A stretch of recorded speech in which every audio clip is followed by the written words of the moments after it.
Every year, the DVSA release the top 10 reasons for why people have failed their driving test in that last year.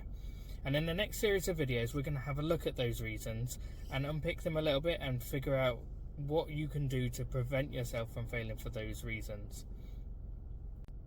Every year, at number 10, we have not driving at a safe and reasonable speed. Okay, so what does that mean? So on your driving test, you've got to show that you can drive at a safe and reasonable speed when appropriate. You must take into consideration the conditions of the road, the amount of traffic, the road signs and signals and the speed limit, and drive at a speed where you can stop safely well within the distance that you can see to be clear.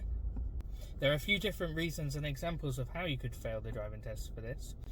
So first of all, one of the categories you can split this down into is driving over the speed limit.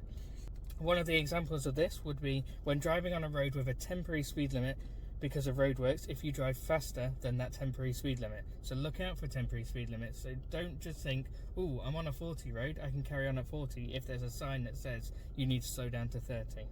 Some more examples are not adjusting your speed to road conditions. So for example, if you're driving down a busy high street and you do not lower your speed accordingly, then that will be a reason to fail your driving test. So just because it's got a 30 speed limit, if there's a lot going on around you, you need to go slower. Don't just presume you can stick at 30.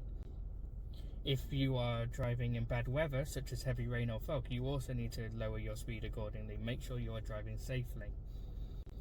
And also, if you're driving on a country road where the national speed limit applies, if you approach a sharp bend too fast and try to drive around it and you end up losing control of the car, again, this is another reason that you will fail the driving test. Remember, a speed limit is a maximum speed, not a minimum speed.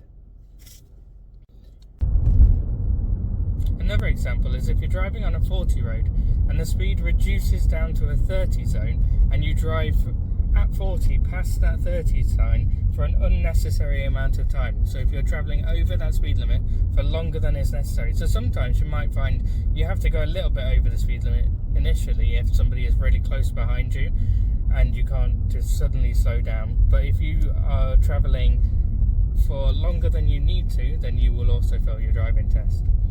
Obviously, sometimes you will also miss a sign, but if you go past a repeater sign over that speed limit, then you will also be at risk of failing your driving test. So keep an eye out for those speed limit changes and slow down accordingly.